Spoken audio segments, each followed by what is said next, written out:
Olá, mais uma vez estamos aqui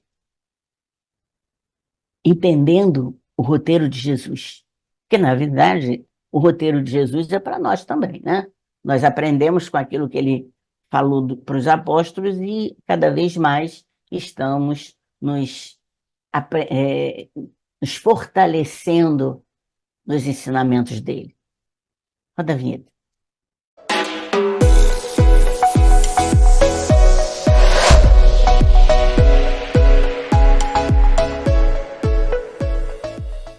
Então, vamos começar com o roteiro agora na segunda parte. Já demos prosseguimento nos capítulos 12 e 13, agora estamos no capítulo 14. A segunda parte já é o Jesus agindo, ensinando, curando, exemplificando, confortando, etc. Tudo o que ele fez nesse momento em que ele estava caminhando na humanidade. O início do caminho dele e a formação do grupo de apóstolos, que ele tanto organizou para ajudar o mundo inteiro, para dissipar a boa nova e poder levar para todos nós a possibilidade desse aprendizado. Então, nessa segunda parte, nós vamos falar sobre o bendito aguilhão.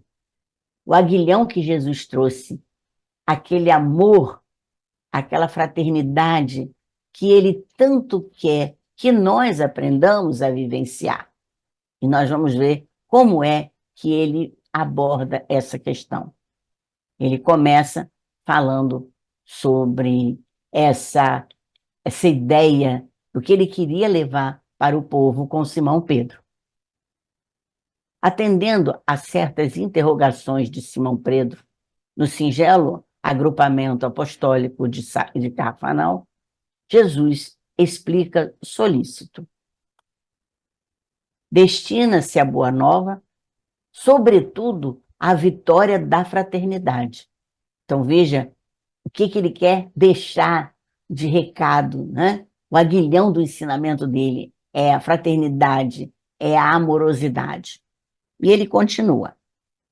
Nosso Pai espera que os povos do mundo se aproximem um dos outros e que a maldade seja esquecida para sempre.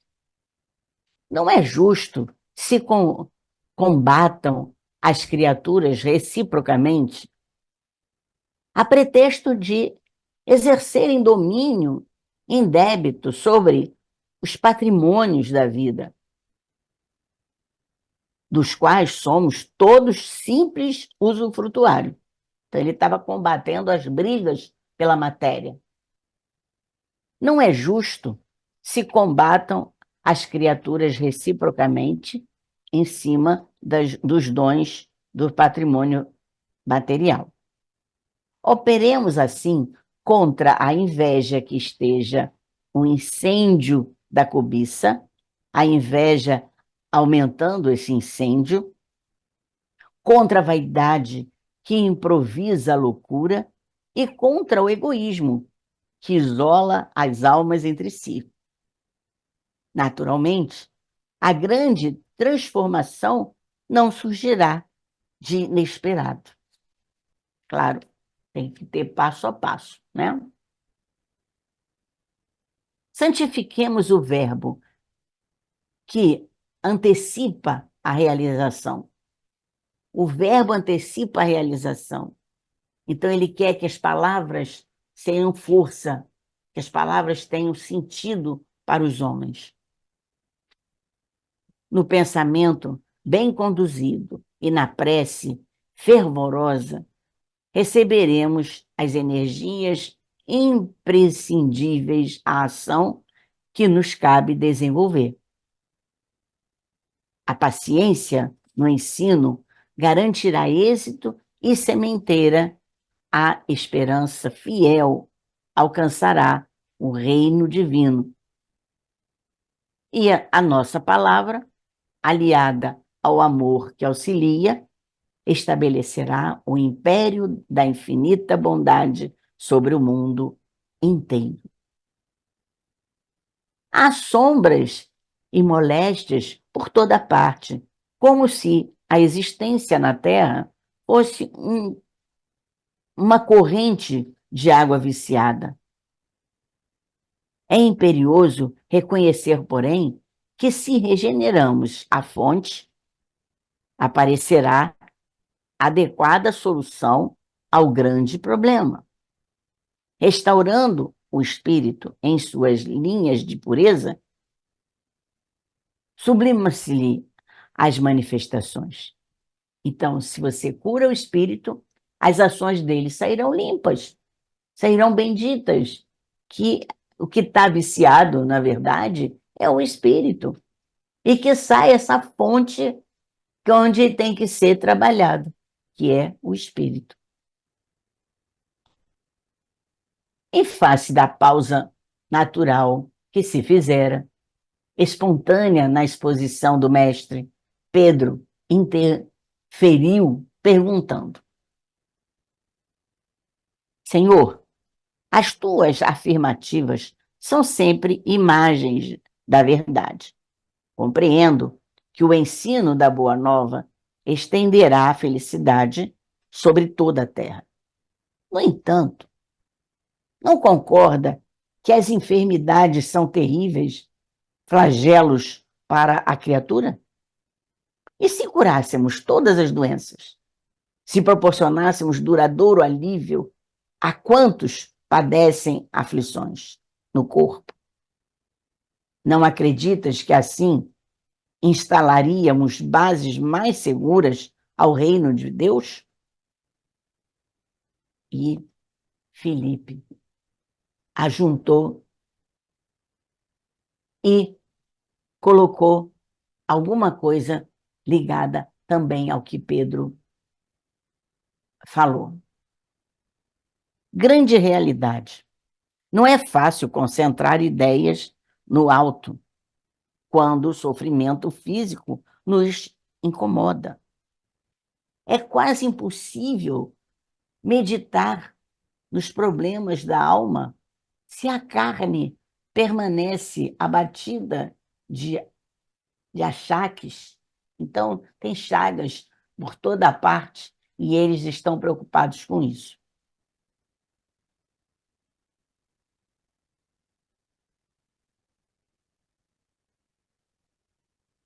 Outros companheiros se exprimiram apoiando o plano da proteção integral aos sofredores. Então, vários foram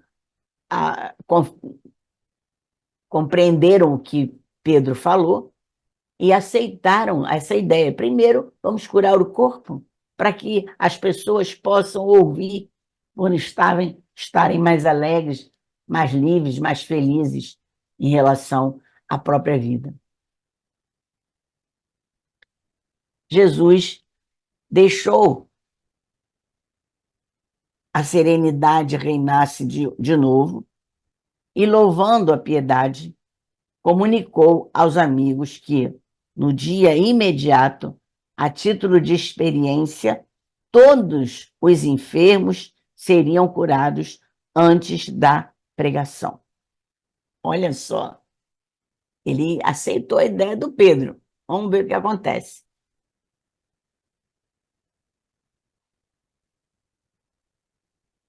Com efeito, no outro dia, desde manhãzinha, o médico celeste, acolitado pelos apóstolos, todos acolheram ele, todos eles ficaram juntos. Impôs suas milagrosas mãos sobre os doentes de todos os matizes. No curso de algumas horas, foram libertados mais de 100 prisioneiros da sarna, do cancro, do reumatismo, da paralisia, da cegueira, da obsessão. Os enfermos penetravam o gabinete improvisado ao ar livre com manifesta expressão de abatimento e voltavam jubilosos.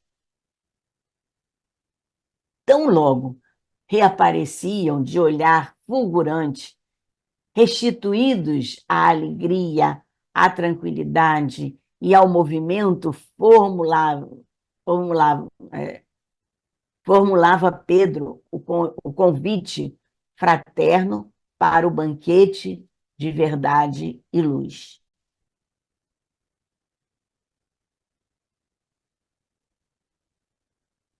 O mestre, em breves instantes, falaria com respeito à beleza da eternidade e à glória do infinito.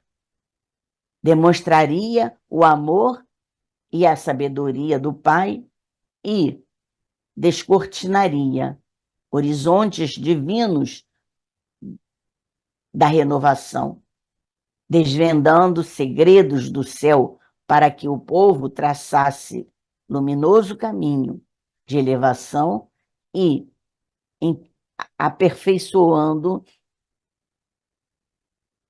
os caminhos na terra.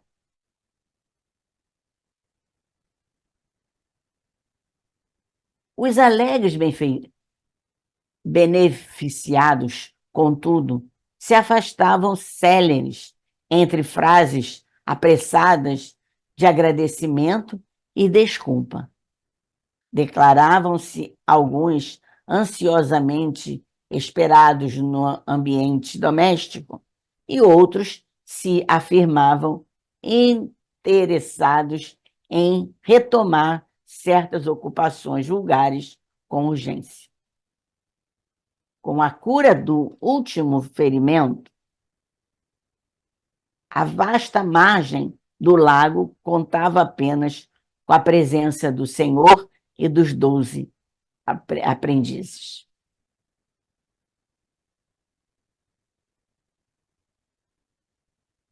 Desagradável silêncio baixou sobre a reduzida assembleia.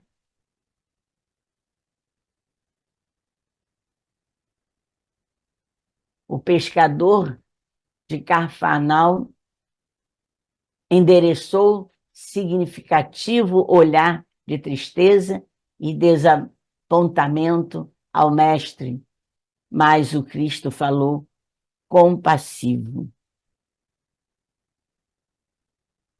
Pedro, estuda a experiência e guarda a lição.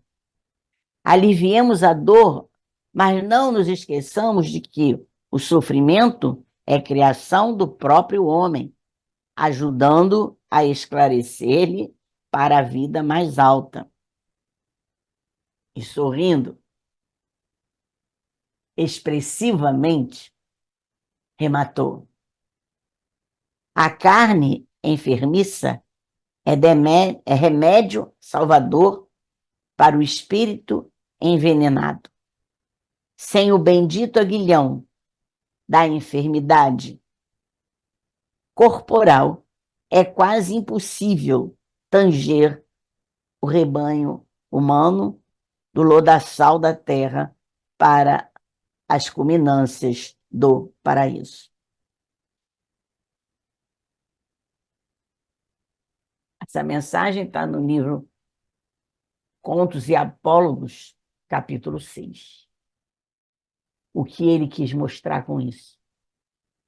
Todos nós precisamos da dor para nos humildar, precisamos da dor para poder olhar mais a fundo a nossa vida, olhar mais a fundo o nosso caminho. E ele foi, ouviu Pedro e disse: eu vou experimentar, sabendo, claro, ele queria que os apóstolos também aprendessem. O que aconteceu? Quem ficou curado não precisou mais da palavra, achou que estava tudo bem. E o que ele costumava dizer para as pessoas que ele curava? Vá e não peques mais. Porque se você não entender o caminho, você vai ter a dor e vai voltar a ter outras dores. Porque você não entende que a modificação de andar no caminho é sua. É você que precisa ter essa nova ideia, renovando a forma como pisa no chão do seu caminho, da sua vida. E aí, novamente, os apóstolos conseguiram entender que aquela multidão que estava lá, querendo ouvir, e ele fez ao contrário, ele curou a dor para depois falar alguma coisa, eles não estavam mais interessados. Já podiam andar, já podiam escutar, já podiam correr. A vida para eles ia ser mar de rosas. Então ele falou: não podemos tirar o homem do lodaçal para chegar na altura da, da luz, enquanto ele não puder ouvir, enquanto ele não puder entender, enquanto ele não desenvolver a renovação da consciência. Porque outros momentos ele vai cair no lodaçal novamente. Mesmo curado, ele vai continuar na ideia do lodaçal. Ele não modificou. Ele não se modificou, não modificou o coração, não modificou a consciência. E é isso que esse capítulo fala do bendito aguilhão, né? Esse aguilhão da consciência, do entendimento que nós temos que ter. Fique bem.